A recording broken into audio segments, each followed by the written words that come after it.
It is a strategic move to allow unknown people running for office for the first time to have a track record. I'm Eric Wilson, managing partner of Startup Caucus, the home of campaign tech innovation on the right. Welcome to the Business of Politics show. On this podcast, you're joining in on a conversation with entrepreneurs, operatives, and experts who make professional politics happen.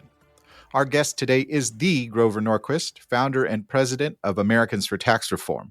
Since 1985, Grover and ATR have been a fixture of Republican politics, shaping the party's dedication to cutting taxes.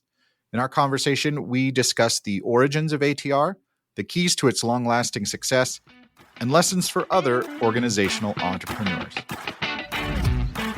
Grover, how did the idea to start Americans for Tax Reform come about? Were there other contemporaneous organizations that served as models for you? Well, I ran the National Taxpayers Union when I got out of college. I was associate director and then a few months later, executive director of the National Taxpayers Union. That would have been in '78, just got out of college, just in time to meet the California Proposition 13 success, and then worked in 15 states passing calls for a constitutional convention, do a balanced budget amendment, and to do similar spending and tax limitation measures as California enacted in June of 1978.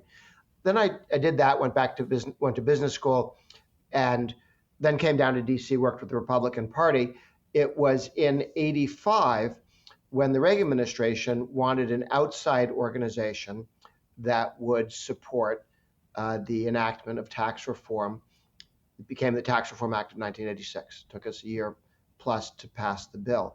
The president was kind enough to ask me to run it, knowing of my work at the National Taxpayers Union and other places. And so I put it together. I was the founder and became president. I was executive director to start with until I decided I'm in charge. I should be president. So I made myself president instead of executive director. And we worked to get the tax reform package through.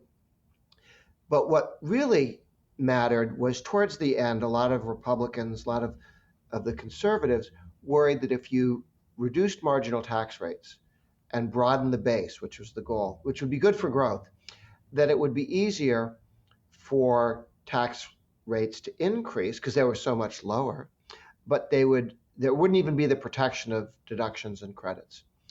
And so I created the Taxpayer Protection Pledge, wrote it down, not on a napkin or anything, but typed it out, and shared it with a number of congressmen, Gingrich and Dick Armey and other folks, saying, what do you think about the wording? I didn't get any response at all. These are from friends too.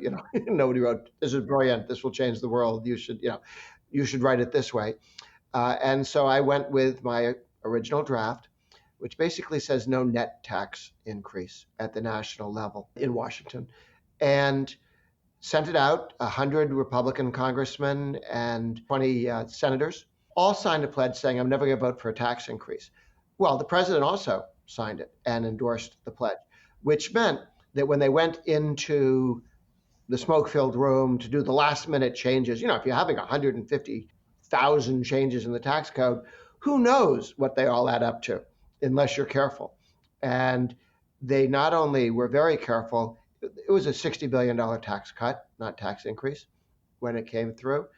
And so that pledge, which was used tactically for the enactment of a tax reform bill to make sure it wouldn't be a tax increase, was so successful in the 1986 election in helping candidates explain who they were. Who am I? I'm the Republican who takes the pledge. That's the kind of guy I am. And it was so popular that the Democratic Congressional Committee sued us and said, you have broken the law because you endorsed all these candidates and you're 501c4, you're not allowed at the time to endorse candidates.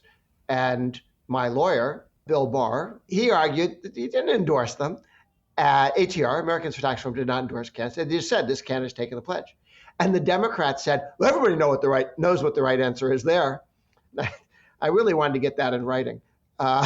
if everyone knows it, perhaps you could tell your candidate. Yeah, why haven't you signed it? And then I could retire and go home, yes. Well, so Grover, how did you come up with the idea for a pledge? That doesn't seem like an obvious tactic or strategy to me.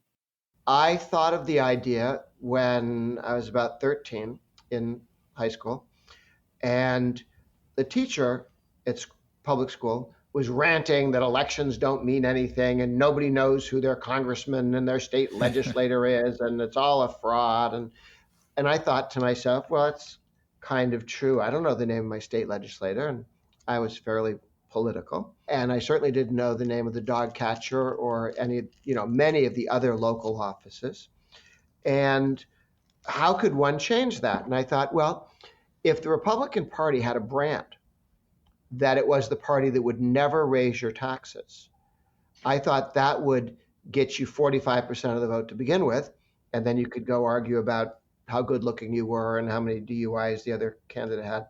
But when I was 13, there were very few people listening to me with my and ideas I might have. But that stayed with me. I thought if one of the problems with a Republican Party or a Democratic Party, but the Republican Party that I was more comfortable with, believed in certain things. But there was always some Republican, Bob Dole comes to mind, who wasn't with all the other kids and said, I'm for tax increases. Well, then how do you explain Republicans are against tax increases when Bob Dole is the leader of the Senate? So I thought, well, there's got to be a way to make this work. And then when the pledge came up, I thought this is not simply a good tactic to pass the bill. In fact, it is a strategic move to allow unknown people running for office for the first time to have a track record. Because once the pledge was up and running and people were used to it, if somebody took the pledge, you knew they meant it. And it became infinitely more powerful and useful as a brand for the Republicans when Herbert Walker Bush took the pledge in the primaries, as did all the other Republicans, except Dole, and they defeated Dole, who was running ahead, who was supposed to win in New Hampshire in '88. He lost. Later, Dole did take the pledge when he ran successfully in the primary in '96, which gives you some idea of the power of the pledge. That is not something Dole would have normally done.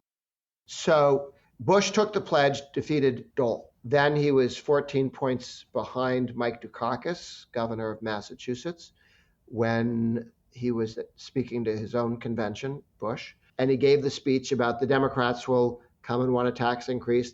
I'll say no. They'll push me. I'll say no. They'll push me again. I'll say no. And then I'll finally say, read my lips, no new taxes.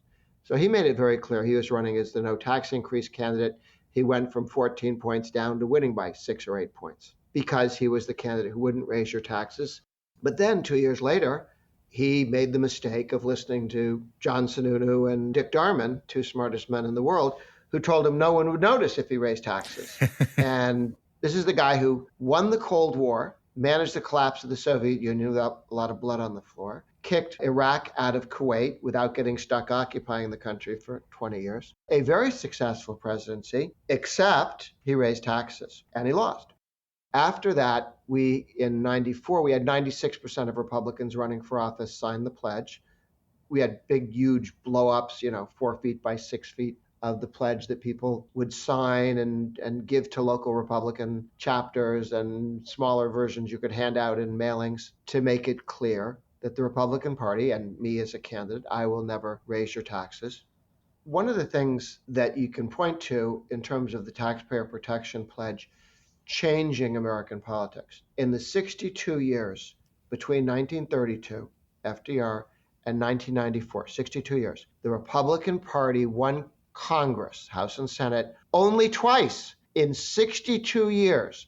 Wow. They had control of Congress for 4 years, 2 under Truman, 2 under Eisenhower. That's a one-party state because Congress runs the country. Yes, you have Republican presidents, but that just means the Democrats go, we'll wait until you leave, Mr. Eisenhower, and pass what we want. Oh, Richard Nixon, we'll wait until you leave, and then we'll pass what we want. Even Reagan, we'll wait until you leave and pass what we want. There is no stopping the Democratic Party that controlled Congress all the way through. You could delay them. That's all the president could do.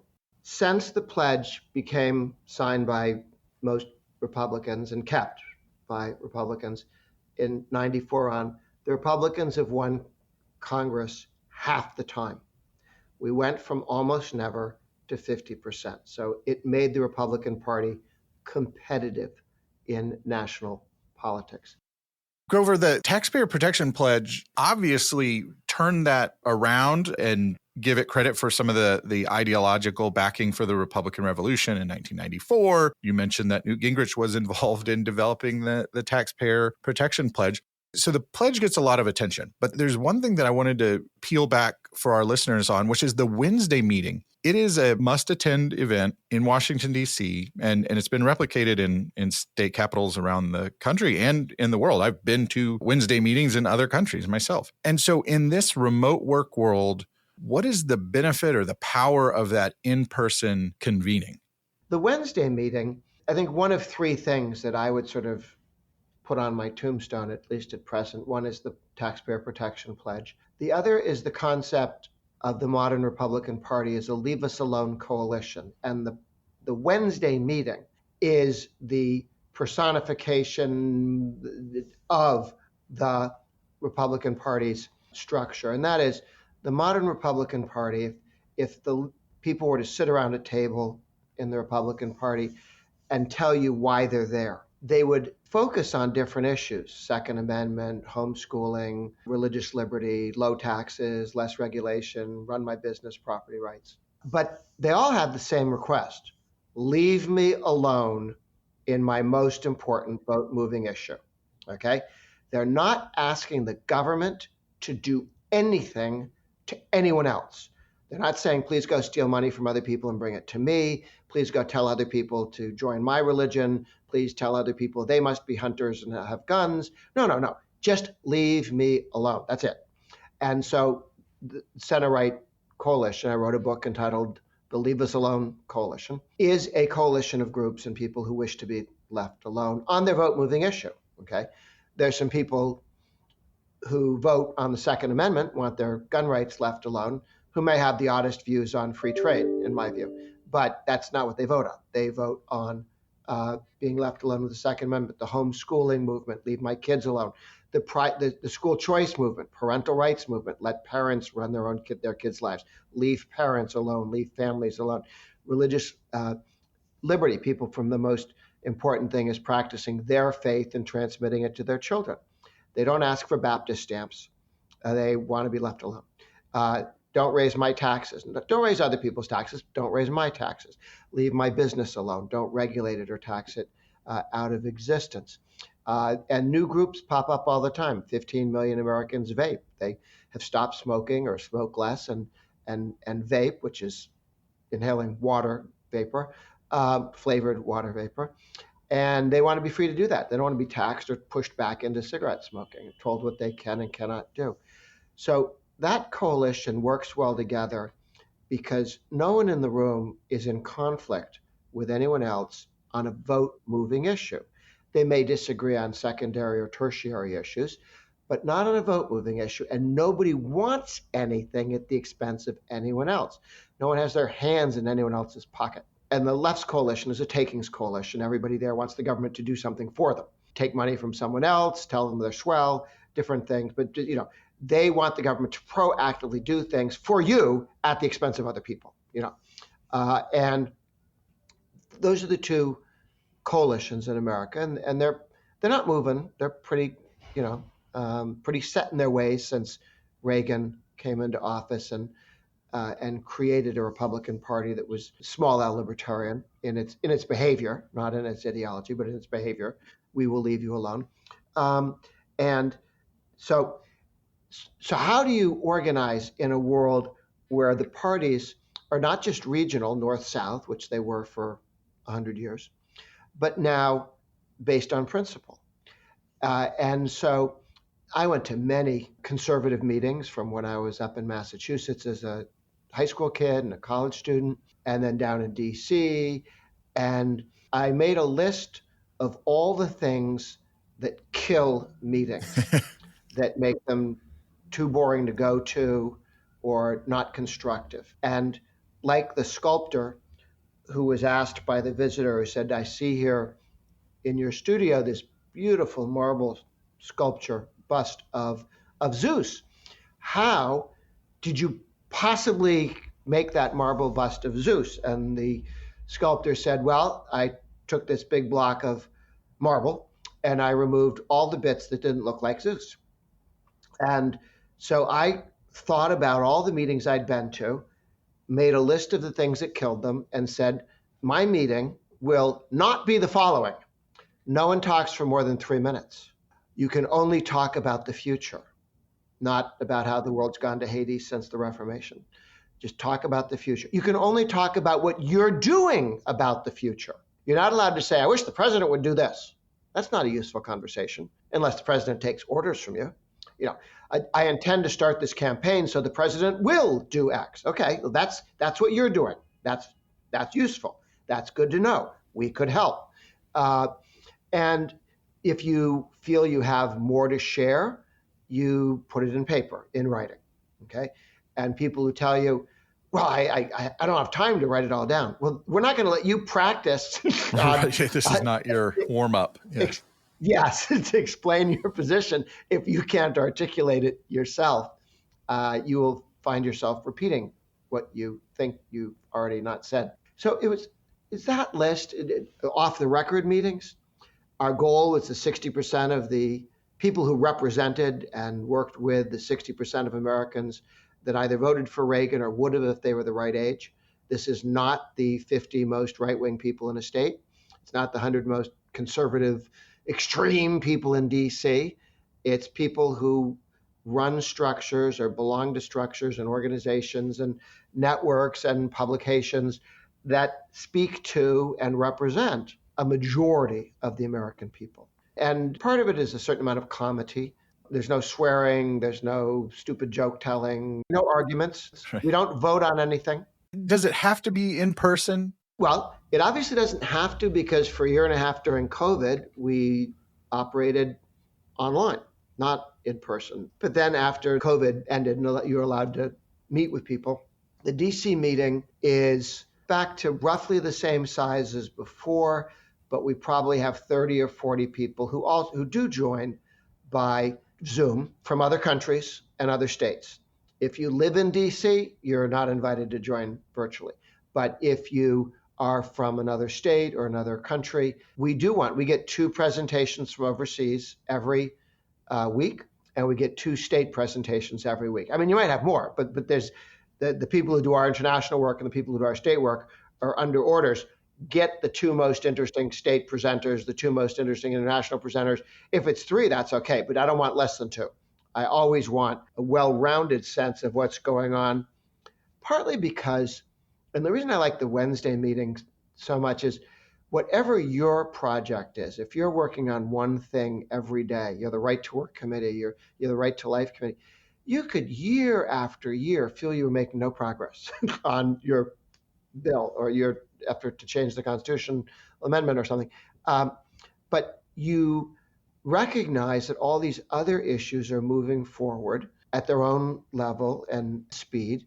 And it gives you a very grounded 360-degree sense of what's happening, not just in Washington, D.C., but what's happening in federal level, the state level. We're pushing very hard to get more mayors involved in the state meetings and into the D.C. meeting.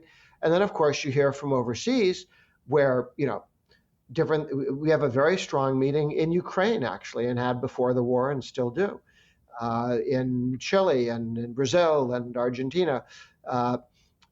Japan, the first one we had, is now organized down to the prefecture level. So you do get a sense of how good ideas or bad ideas spread state to state, city to city, country to country, and what you can learn from them, what you can learn from other people's successes, failures, stalemates.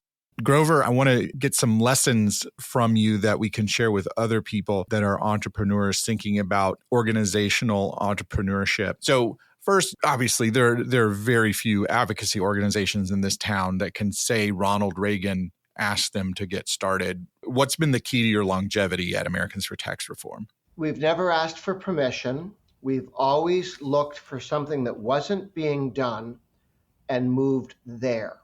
So create something that isn't there now. First of all, you're now the best at it. How about that for starting? And then sell other people on the idea by having it work. Run to where there aren't the guns and set up your cannon. What other lessons have you learned or advice would you share with our listeners who want to pursue entrepreneurship in the context of a nonprofit rather than a commercial enterprise where they're selling ideas rather than a product?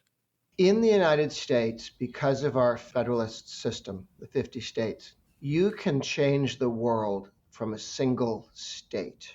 Wisconsin passed dramatic reform of labor law, which moved to Iowa and other states. California put in a 2/3 requirement to raise taxes with Proposition 13, which now Arizona has and Nevada has, and Iowa is about to put in. So you may think, oh my goodness, people in Washington get to do everything. No, they don't.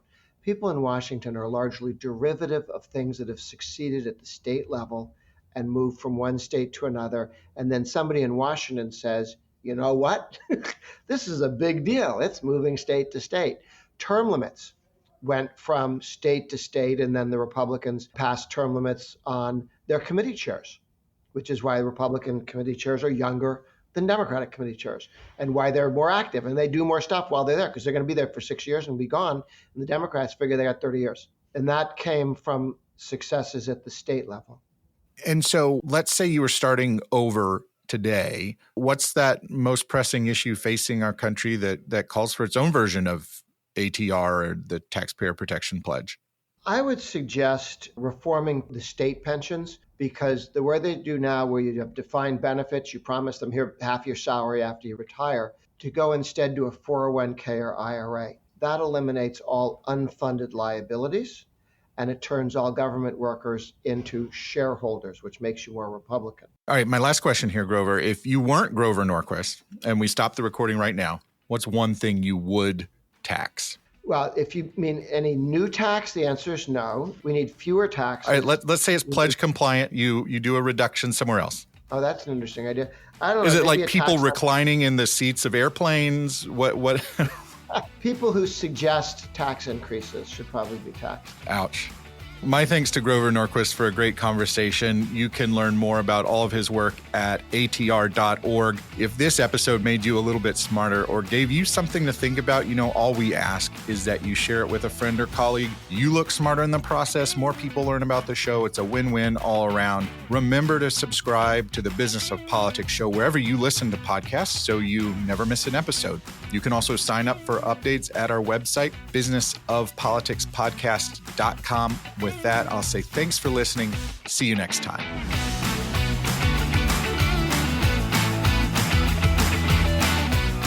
The Business of Politics show is produced by Advocacy Content Kitchen, a media production studio.